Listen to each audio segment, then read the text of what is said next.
Module 2 also covers medication errors.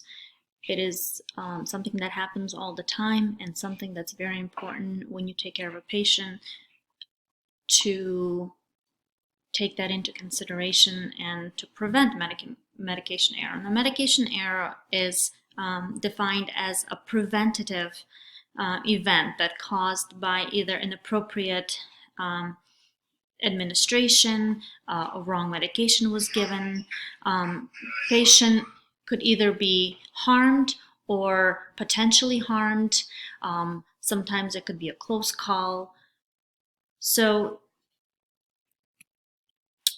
when medication errors occur, there are different contributing factors that can cause an error. Some of them are omitting one of the rights, could be the right drug, the right route, the right patient. So omitting one of the rights would be one of them. Failing to perform a system check, doing all the safety checks that are in place, omitting one of them is an error. Failing to consider a patient's age, their body size, their weight could also cause an error.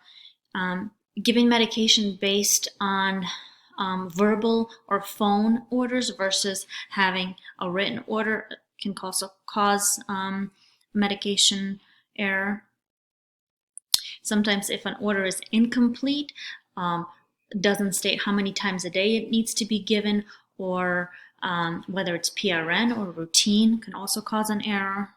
Also, practicing under stressful conditions when nurses are mandated or working long hours, that can also cause an error.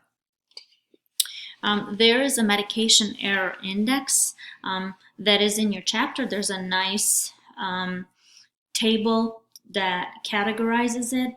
It goes through categories A all the way to F and goes from least severe to most severe. Category A, where the patient didn't have any harm that occurred, all the way to category F, where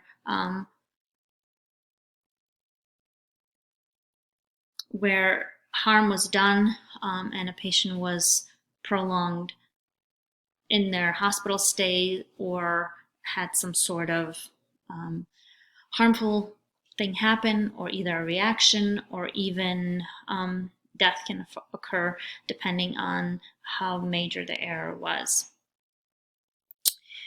Nurses play a great role when preventing medication errors and documenting them, keeping track of them. Most places have a non-punitive documentation system where if an error does occur, it's documented, and the person who did make the error doesn't get punished. The purpose of that is it will promote more documentation and possibly preventing that next person from making the same error if you don't get penalized.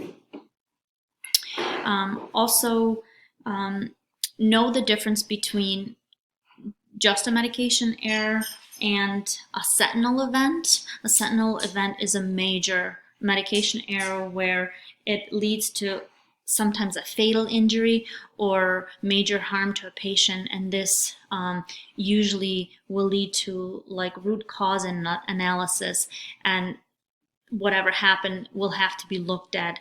Possibly there might be some consequences if a sentinel event did happen. So each hospital will have their own policy and ways of documenting medication errors. So wherever you are, you will know